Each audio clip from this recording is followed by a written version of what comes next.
The following is a production of Neural Network Media and is completely AI generated. It is intended for entertainment and educational purposes only.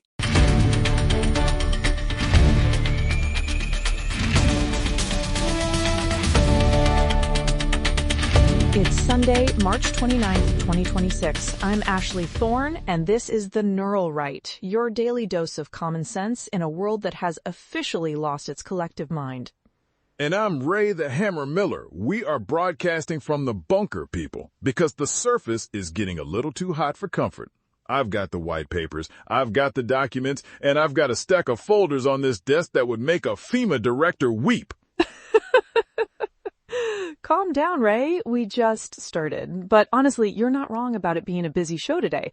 We have a lot to unpack. Yesterday, we were talking about Representative Jayapal's insane reparations proposal for illegal immigrants and J.D. Vance's absolute clinic on how to gut fraud in the Medicaid system. But today, the Victimhood Industrial Complex has taken to the streets. They aren't just in the streets, Ashley. They're in the schools. They're in the infrastructure, and they're even coming for your Kit Kats. They don't want you to know this, but the globalists are making their move. Let's be real. The No Kings movement is our first stop. We're looking at millions of people marching against authoritarianism while their own party in Virginia is trying to dismantle every bipartisan redistricting protection we have left. It's the height of hypocrisy, but that's the brand, isn't it? It's a distraction. It's a classic smoke and mirrors operation while the interdimensional pot-bellied vampires are trying to remap the very ground we stand on. Listen to me. Okay, Ray, let's start there. The No Kings rallies. According to The Guardian and CBS, we're talking 8 million people in over 3,300 events. St. Paul, Minnesota had 200,000 people alone. And who was there? None other than the boss himself, Bruce Springsteen. Oh, here we go. The multi-millionaire voice of the working man singing about the streets of Minneapolis. Give me a break. I'm sorry, but I called this back in February during his Rockin' Rebellion tour. It's pure theater.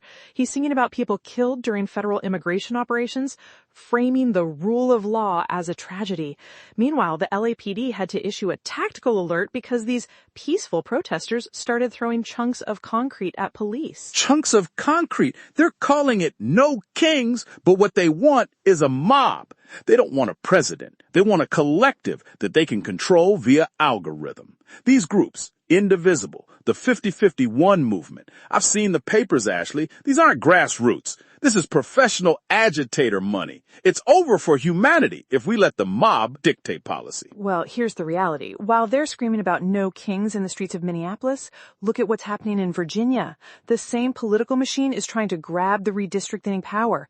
They want to ensure a one-party rule for the next decade. It's no kings for thee, but a permanent throne for me. Exactly. It's so transparently fake. If you care about democracy, you don't march to stop the enforcement of immigration law and then go home and try to gerrymander your state into a permanent fiefdom. It's about power, not principles. It's a power grab, and they use these celebrities as the front.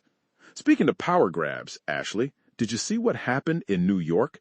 The system, the absolute garbage fire that is the child welfare system, just let another one slip through. You're talking about Malik Morrison. 2 years old. 2! It's heartbreaking. According to the New York Post and CBS, this 2-year-old was allegedly beaten to death by his father, Davon Morrison, in a homeless shelter.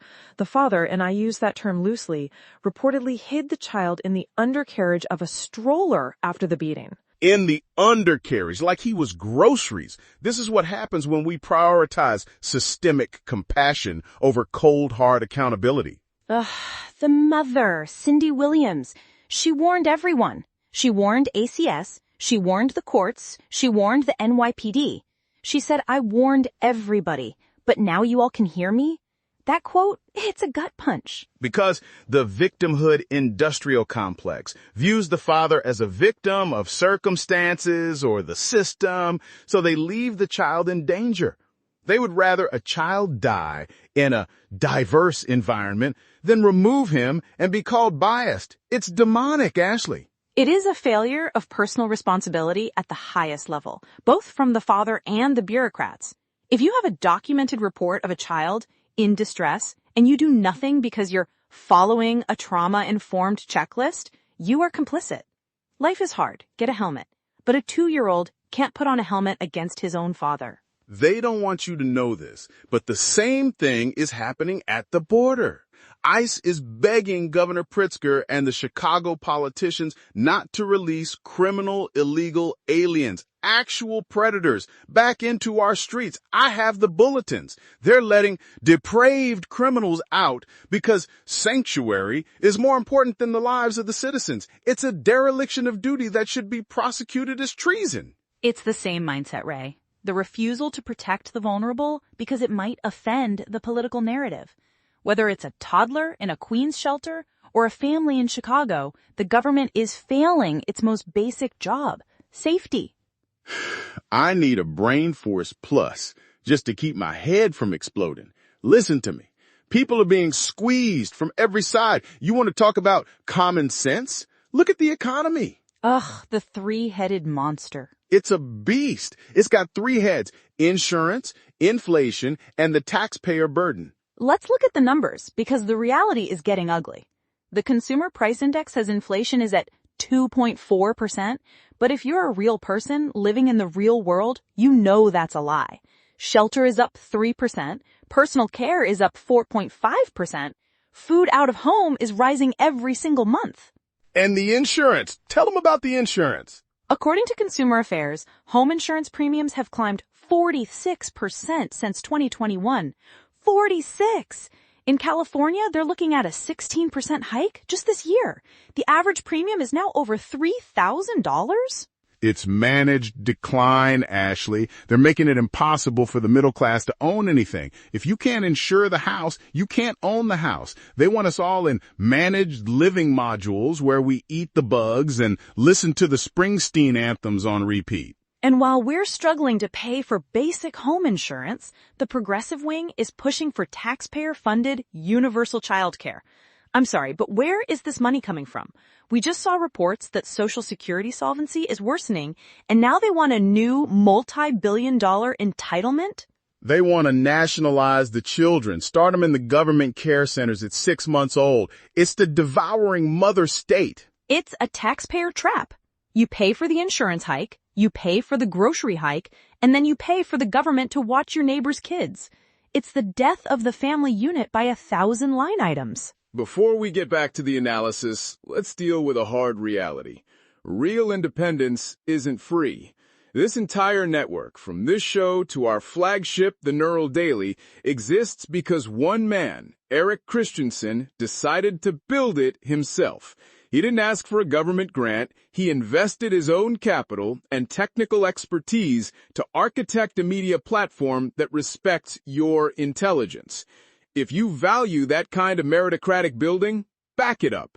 And don't limit yourself to just the politics. Get the full strategic picture by subscribing to the Neural Daily and the rest of the network. Support the builder, and you support the mission. Honestly, meritocracy is exactly what we need right now, especially when you look at what's happening in Chicago with these alpha schools. No teachers, Ashley. No teachers. It's an AI-first school. According to reports from Chicago, they're enrolling K-8 students who spend only an hour or 2 on core subjects with an AI tutor that adapts to them. The rest of the day is life skills workshops. It's a digital brainwash. They're outsourcing the knowledge transfer to a machine so they can spend the rest of the day guiding the kids into soft skills, which we know is just code for whatever the current social engineering trend is. Ray, to be fair, the school claims the kids grow 2.6 times faster on tests. But a Rand Corporation report just came out saying student anxiety is skyrocketing because they're losing the ability to think critically without a prompt. Because critical thinking is a threat to the globalist hegemony. If you can't think without a machine, the machine owns your mind. And they're building the insurgency for it right now. Those massive data centers. People in Virginia are protesting a $3 billion data center because it's eating the power and the land. It's a fascinating tension. We want the tech, but we don't want the data center in our backyard. It's scrambling political lines. You have environmentalists and rural conservatives teaming up to stop the AI infrastructure. It's a fight for the physical world. They want us in the digital world, but that digital world requires a physical footprint that is devouring our resources. It's the interdimensional play, Ashley. They're building the hardware for our replacement. Speaking of hardware, let's look at the global security picture. It's not just AI we're competing with. North Korea just tested a high-thrust solid fuel engine. Kim Jong-un oversaw it himself. 2,500 kilonewtons of thrust. The experts at the Korea Institute for National Unification are saying this is for MIRV technology, multiple independently targeted reentry vehicles. For the listeners who don't speak Pentagon, that means one missile, 5 or 6 nukes, hitting 5 or 6 different cities. It's designed to overwhelm our defenses. They're using composite carbon fiber, lighter, faster, harder to hit. It's a massive escalation, and it's happening while we're in the middle of Operation Epic Fury against Iran. We've seen strikes on refineries in Qatar and Saudi Arabia. Oil is pushing to $150 a barrel. It's a world war, people. They won't call it that because they want you to keep scrolling on your phone, but it is a multi-theater conflict. North Korea, Iran, the globalists in the shadows, the era of strategic patience is dead. It was killed by a missile strike. We're seeing a shift to rapid power projection. The U.S. and Israel aren't playing around with Iran anymore.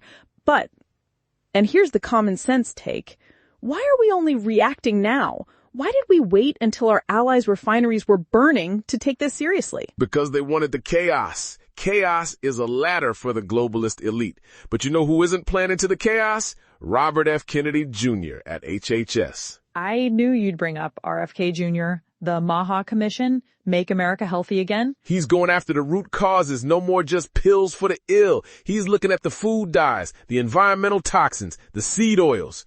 I've been saying this for 20 years while they call me a madman. Here's the reality. It's a paradigm shift. For decades, the policy was expand coverage. Now, under the OBBAA, the One Big Beautiful Bill Act, the focus is actually on improving health. RFK Jr. is pushing for health transparency and open source data. Crack down on big pharma and big food. They don't want you to know this, but the same companies that make the cereal that makes you sick are the same ones funding the research that says the cereal is fine. It's a closed loop of corruption. I actually agree with the personal responsibility angle here. If the government is going to be involved in healthcare, it should be at the prevention level, not just being a piggy bank for the pharmaceutical industry. Amen. But we also have to address the doctor shortage. There's a bill moving through to add 14,000 residency slots.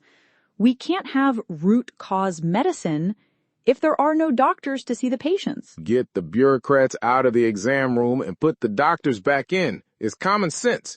And speaking of getting bureaucrats out, did you see what happened with the Scouts? Scouting America, formerly the Boy Scouts. The Secretary Pete Hegseth put the hammer down. No more citizenship in society DEI merit badges. That's right. The DEI badge is officially retired as a requirement for Eagle Scout. In its place, a military service merit badge. A military pivot.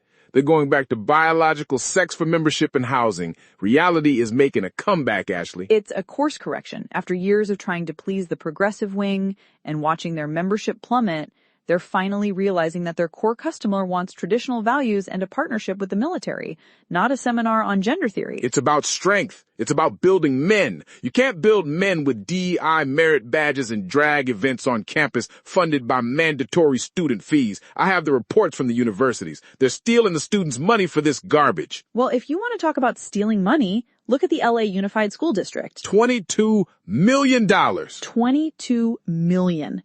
A high-level IT employee, Grace Pang, and a vendor, Gautam Sampath, allegedly laundered millions of dollars intended for student services. It's one of the largest fraud cases in the district's history. While the kids in LA can barely read at grade level, the bureaucrats are buying second homes with tech contract kickbacks.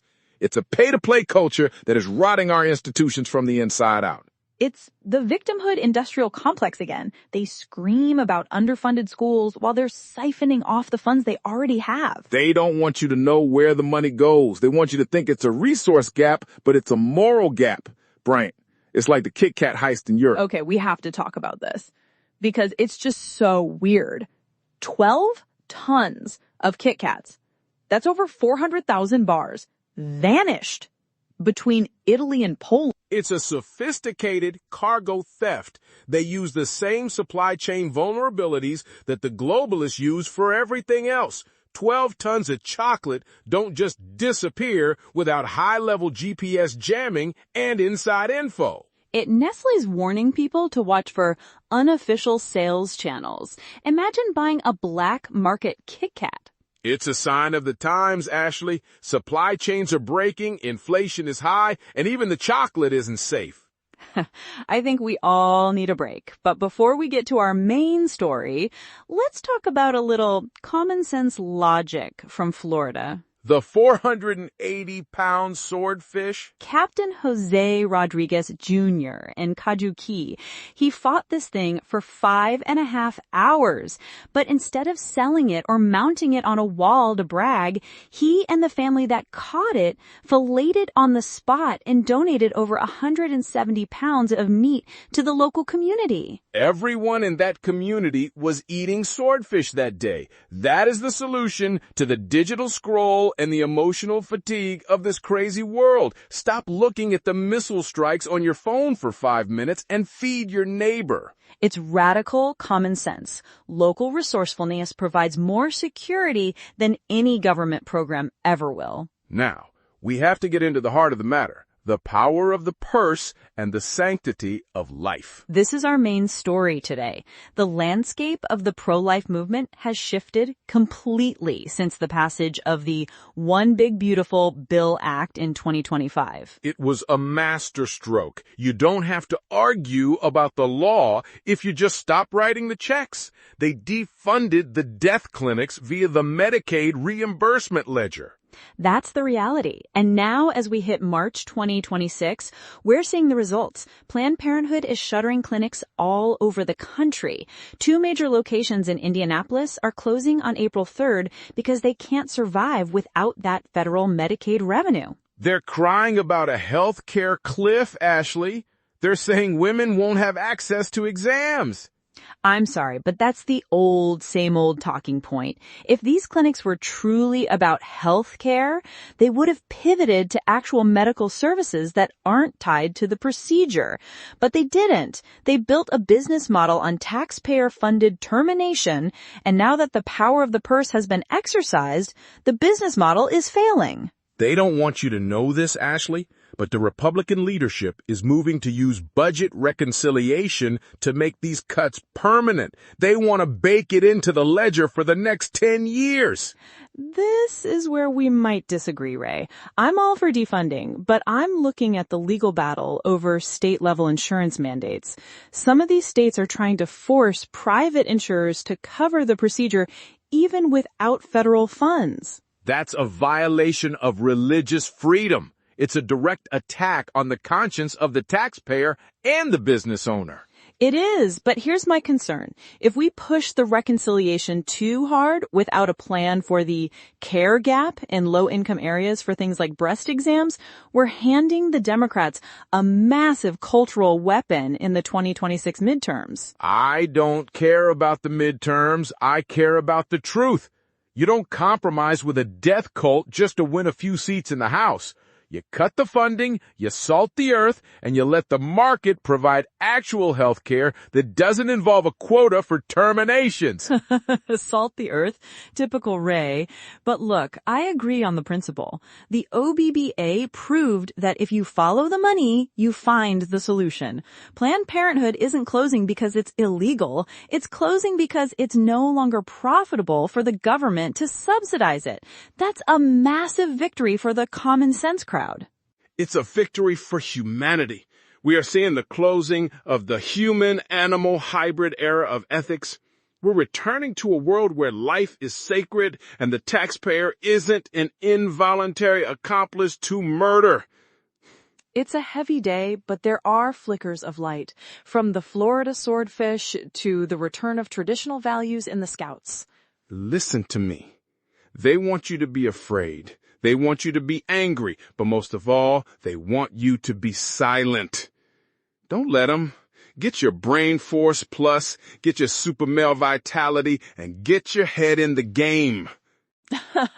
And maybe a helmet. Life is hard. Get a helmet. We'll see you tomorrow on the Neural Right.